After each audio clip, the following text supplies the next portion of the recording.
मैं उसी संजीवनी को बांटने वाले देश के एक महनीय रचनाकार को आपके बीच में आवाज दे रहा हूं। डॉक्टर मदन कटारिया ने कहा कि मैंने हंसते हुए हंसी के कारण किसी व्यक्ति को मरते हुए नहीं देखा, लेकिन मैं लाखों ऐसे लोगों को जानता हूं जो सिर्फ इसलिए मर रहे हैं कि वो हंस नहीं रहे हैं। हंसना मुस्कुराना कितना आवश्यक है, क्योंकि हास्य के महान कलाकार चार्ली चैपलिन का भी कथन है कि हंसी के बिना बिताया हुआ दिन बर्बाद किया हुआ दिन है। अपने पूर्वज की स्मृति के उत्सव को ठाकों के साथ मनाने के लिए मैं हास्य के बेताज बादशाह दद्दू अरुण जैमिनी जी को आपके बीच में आवाज दे रहा हूं। एक बार जोरदार तालियों के साथ आवाज दें दद्दू अरुण जैमिनी।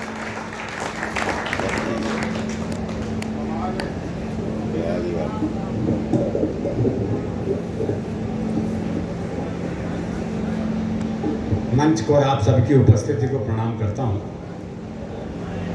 बहुत ज्ञान दे दिया गया आज शुरू से ही। बहुत अच्छे। हाँ, माता पिता की आज्ञा का पालन करो, माता पिता का ध्यान रखो, बच्चों को संस्कार दो। काफ़ी ज्ञान से परिपूर्ण हो चुके हो आप। बहुत अच्छे, परिपूर्ण। वृद्धाश्रम की भी चर्चा कर रहे थे। ये हमारे हरियाणा में वृद्धाश्रम की समस्या इतनी है नहीं जी। हरियाणा में अगर बूढ़े को पता लग जाए कि बेटा मुझे वृद्धाश्रम में छोड़ के आने वाला है, तो बाप खुद बेटे को अनाथालय छोड़ दिया।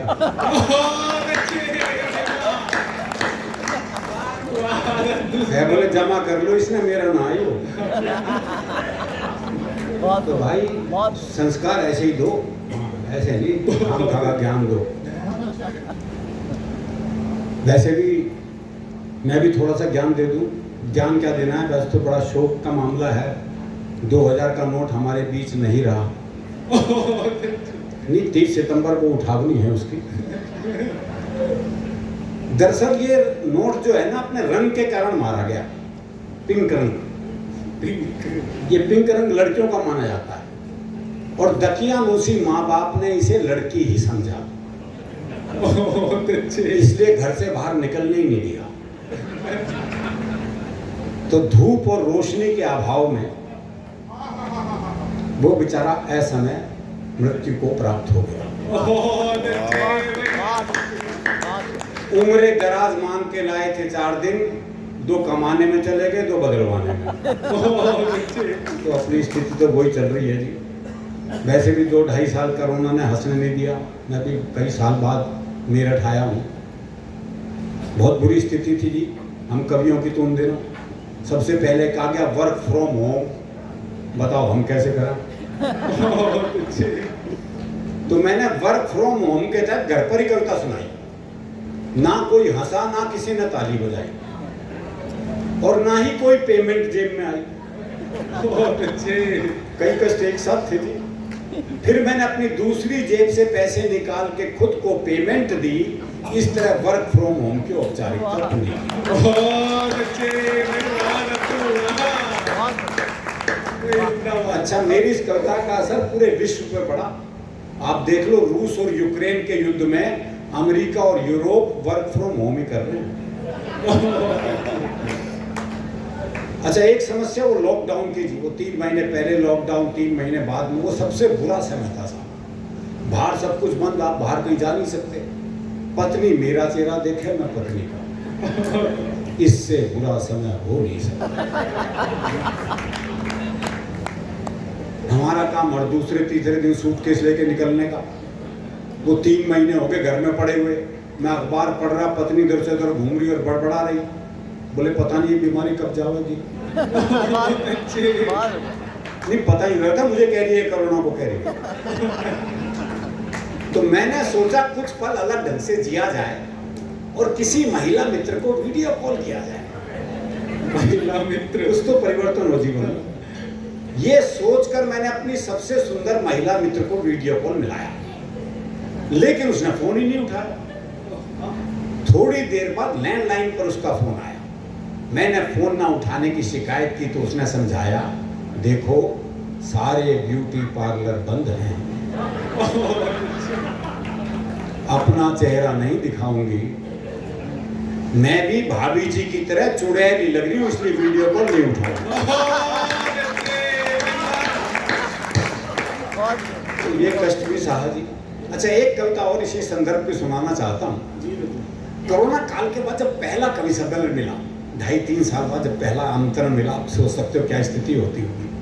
तो उसकी एक दृश्य कविता है कि एक दृश्य का आप आनंद लें। कोरोना काल के बाद कवि सम्मेलन का पहला आमंत्रण मिला तो रोम रोम खुशी से खिला। मन हो रहा था बेकाबू, महीनों बाद एक चुटकी कवि सम्मेलन मिलने की कीमत तुम क्या जानो अजय बाबू। तालियां सुने, माइक देखे, जमाना बीत गया, ना कहीं गए ना आए, इसलिए पेमेंट पर भी कोई नखरे नहीं दिखाए। तुरंत फ्लाइट की टिकट बुक करवाई।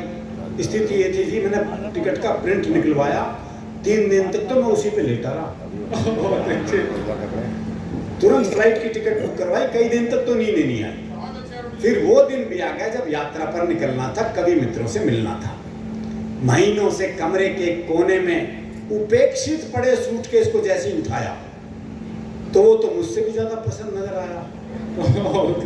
भूल गया सारी शर्मो हया, उंगली की एक छुअन से खुल गया।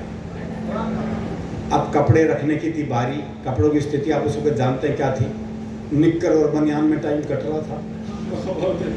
कपड़े बेचारे लटके लटके लटक गए थे। अच्छा, अलमारी में रखे हुए कपड़े ये सोच रहे थे मालिक है भी या निमट लिया।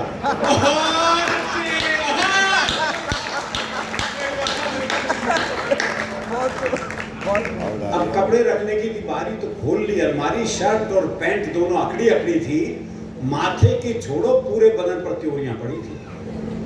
पानी के छींटे और गर्म इस्त्री से उनका बल निकाला और बड़े प्यार से सूटकेस में डाला। अब तो सूटकेस खुशी से फूला नहीं समा रहा था। एयरपोर्ट पर भी मुझसे आगे आगे जा रहा था। काउंटर वाले ने पूछा लगेज, मैंने कहा हैंडबैग है। सुनते ही सूटकेस बौखला गया। मैं उसे अपने साथ रखना चाहता था, वो ये भी भूल गया। खुशी के साथ साथ गुस्से में फूल गया। फूला हुआ सूटकेस देखकर काउंटर वाला बोला, प्लेन छोटा है, ये सामान लगेज में ही जाएगा, गंतव्य पर आपको मिल जाएगा। सूटकेस मेरी तरफ देख के सोच रहा था अब आएगा मजा। महीनों से कमरे के कोने में पड़ा पड़ा इसी ठलुए को तो झाड़ू पोछा लगाते देख रहा था। अब अपने दिन भी खिलेंगे, अंदर पुराने यार सूटकेस मिलेंगे, उनसे बतियाऊंगा, हसीन अटैचियों से नैन लड़ाऊंगा। काउंटर के पीछे तरह तरह के सूटकेसों का था हुजूम। कुछ धाकड़ थे, कुछ मासूम। कई सूटकेसों की आंखों से तो आंसू बरस रहे थे। कोरोना ने उनके मालिकों को लील लिया था, अब वो उन हाथों के स्पर्श को तरस रहे थे। खैर, उनको अपने हाल पर छोड़ मैं विमान की तरफ बढ़ा और ये सोच के चढ़ा कि गेट पर ही हाथ जोड़े, मुस्कुराहट बिखेरे, एयर होस्टेस के सुंदर से चेहरे के दर्शन होंगे। पर विमान में घुसते ही निराशा हाथ लगी। पीपी किट पहने, चेहरे पर मास्क और शील्ड लगाए, एक बिजू का टाइप स्त्री खड़ी थी। उसका ये रूप हमने 2 घंटे सहा। बिना मतलब घंटी बजना दूर, प्यास लगने पर भी उसे पानी लाने को नहीं कहा। अब गंतव्य पे पहुंचने के बाद का दृश्य, लगेज बेल्ट पर मेरा सूटकेस बिल्कुल नहीं शर्मा रहा था। सबसे अंत में एक कमसिन सी अटैची का हाथ पकड़े ठुमकता हुआ चला आ रहा था। पास खड़े विष्णु ने कहा, इनको देख के मन कर रहा है मैं भी सपनों में खो जाऊं।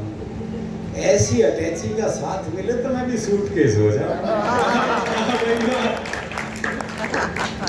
अच्छा, धुकड़ धुकड़ अब भी कायम थी। कारण ये, निमंत्रण तो आते थे, फिर फोन आया था जी 50 लोगों से ज्यादा की अनुमति नहीं मिली, इसलिए नहीं करवा पाए। तो ये डर था कि बाहर आते आयोजक के नमस्ते आप आ तो गए, कृपया अगली फ्लाइट से वापस जाए। तो बाहर आते ही आयोजकों ने मालाओं से स्वागत किया। तभी एक ने पूछ लिया, महीनों बाद कवि सम्मेलन करना कैसा लग रहा है? मैंने कहा, इस पर आह करूं या वाह, मुझे तो ऐसा लग रहा है जैसे किसी नेत्रहीन का विवाह। एक नेत्रहीन की सगाई हो गई, जयमाला हो गई, फेरे हो गए, तो पंडित ने दी बधाई। तो नेत्रीन बोला काहे की बधाई, मुझे क्या पता तुम सब लोग क्या ड्रामा रच रहे हो, विवाह संपन्न हुआ मैं कैसे जानूंगा, जब तक दुल्हन बाहों में ना आ जाए विवाह संपन्न हुआ मैं ना मानूंगा। आखिरकार वो क्षण भी आ गया जब सजा हुआ मंच था, माइक था, श्रोता थे, माइक मानो कह रहा था आज तो तू समूचा खिल गया है, और माइक को बाहों में भरा तो यकीन आया प्रोग्राम सचमुच मिल गया है, प्रोग्राम सचमुच मिल गया। मेरी चाय रखिए नहीं, दरअसल क्या है कीर्ति जी ने खाना वेस्ट नहीं होना चाहिए, तो चाय भी वेस्ट नहीं होनी चाहिए ना। मैं तो देखो आज्ञा का पालन करना चाहिए, उन्होंने ज्ञान दिया तो उसका पालना भी होना चाहिए। हाँ मैं सुना रहा हूँ, मैं भी बैठ थोड़ी रहा हूँ, मैं तो देख रहा था पीछे, भाई मेरा कभी कभी ना रखा हो। बहुत बढ़िया प्रेम गीत सुनाया कीर्ति काले ने, मेरा बहुत प्रिय गीत है ये, शायद ऐसा ही होता है पहले पहले प्यार में। मुझे तो खैर कई सारे प्यार का अनुभव है, तो इसलिए पहले पहले का तो याद नहीं, लेकिन हरियाणा में प्रेम जो है वो ब्याह के बाद ही होता है। ब्याह से पहले प्यार कर ले तुम तो पेड़ पे ही लटके मिलते हैं। लेकिन हमारे यहाँ प्रेम में भोलापन बहुत है। वो प्रेमी ने प्रेमिका से कहा अगर तू मेरी नहीं हुई ना तो मैं तुझे किसी की नहीं होने दूं। बोला अच्छा तेरी हो जाऊंगी तो सबकी होने देगा। अरे ये रहने दो जी। तो हमारा प्रेम बिल्कुल अलग तरह का है जी। वो एक मेले में दो बचपन के दोस्त मिले, दोनों बौखलाए हुए। बोले भाई कैसे बौखला रहा है? बोले यार मेरी लुगाई खोगी उसे ढूंढ रहा हूँ। और बोले तू? बोले यार मेरी भी खोगी मैं भी ढूंढ रहा हूँ। बोले तेरी लुगाई कैसी थी? बोले यार 5 फुट 4 इंच उसका कद, गहरा बदन, गोरा रंग, गुलाब जैसे होंठ, बहुत ही सुंदर थी। तेरी कैसी थी? है बोला मेरी ना छोड़ यार तेरी ढूंढते हैं।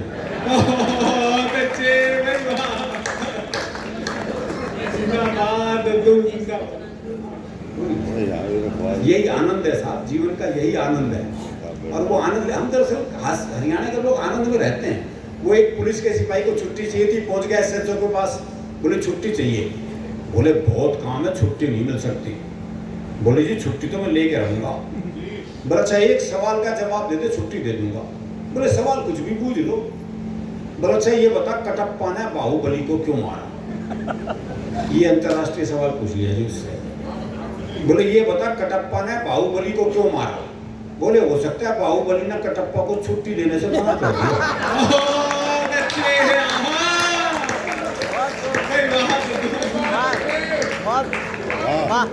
हाथ से हमारे यहाँ बचपन से है जी, ये संस्कार सिखाए नहीं जाते, अंदर से आ जाते हैं। वो एक बेटी बचाओ बेटी पढ़ाओ चल रहा है आजकल। तो दिल्ली के कुछ स्कूलों में गुरुजी आते हैं, बोले क्लास में जितनी लड़कियां उन्हें अपनी बहन मानो, क्लास में जितनी लड़कियां उन्हें अपनी बहन मानो। वो एक हरियाणा का था, बोले मैं तो ना मानू। बोले क्यों भाई तू क्यों नहीं मानने का? बोले इतने भात कौन भरेगा? तो बात उसकी जायज है। जब वो इतनी दूर का भविष्य जानता है, निकट का तो जानता ही है। वो क्लास में टीचर ने सवाल कर दिया, बोले मैंने तुझे थप्पड़ मारा, इसका भविष्य काल बता। बच्चा बोला तेरी साइकिल में पंचर मिलेगा। वो एक बच्चा 3 दिन तक स्कूल नहीं आया, चौथे दिन स्कूल पहुंचा तो मास्टर ने पूछा, बोले भाई 3 दिन से आया क्यों नहीं? बोला जी हमारी भैंस ने काटड़ा दिया है।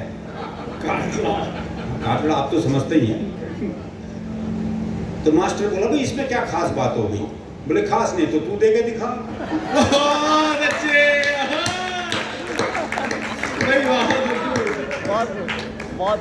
आनंद जीवन में जरूरी है। तो हमारे यहाँ तो प्रेम में भी आनंद है, इसमें कोई शक नहीं कि प्रेम में भी आनंद है। वो भी मेरा एक दोस्त मिला, उसके दोनों होठ पूरी तरह जले गए। मैंने कहा होठ कैसे जल गए? बोला पत्नी मायके जा रही थी, स्टेशन छोड़ने गया था, मारे खुशी के इंजन चूम लिया। अब तो काफी सुधार हो गया कि महिला पुरुष के औसत में हरियाणा में, लेकिन अभी भी हरियाणा में पुरुष ज्यादा है, महिलाएं कम है। छोरों के ब्याह नहीं हो रहे। वो एक का 40 साल की उम्र तक ब्याह नहीं हुआ, बहुत दुखी हो रहा था। अपने दोस्त से बोला यार मना तो लगे मेरी वाली भ्रूण हत्या में मारी गई। सर ये तकलीफ है हमारी, और ये तकलीफ तब और बढ़ जाती है जब ओलंपिक हो, पैरा ओलंपिक हो या कॉमनवेल्थ गेम हो, जब हरियाणा की छोरियां पदक लेके आती हैं तो ये तकलीफ और बढ़ जाती है। और ये तकलीफ तब और भी ज्यादा बढ़ जाती है कि जब वो लड़कियां जंतर मंतर पर बैठी होती हैं और वो पुलिस द्वारा प्रताड़ित होती है, ये तकलीफ और ज्यादा हो जाती है। जब ये प्रेम की बात चलती है, एक छोटी सी कविता सुनाता हूं अंत में। मैंने सोचा पुराने जमाने को वापस लाया जाए और इस बार प्रेम पत्र थ्रू कबूतर भिजवाया जाए। कबूतर। मैंने कबूतर के पंजे में चिट्ठी अटकाई और उसे बात समझाई, देखो भाई ये तो याद नहीं, ये कौन से प्यार की कौन सी चिट्ठी है। देख कहां तक याद रखा आदमी, एक हो तो चलो कीर्ति जी की तरह याद भी रख ले आदमी, तो ये तो याद नहीं है कौन से प्यार की कौन सी चिट्ठी है। पर तुम ऐसा करना, यहाँ से 5 गली छोड़ के 6ठी गली में जाना और वहां जो गुलाबी छत वाली गुलाबी सी लड़की है ना, नीलू, उसकी मम्मी को चिट्ठी दे आना। कबूतर बोला, हे आदि कालीन युग के देवदास, इस युग में भी चिट्ठियों से आस।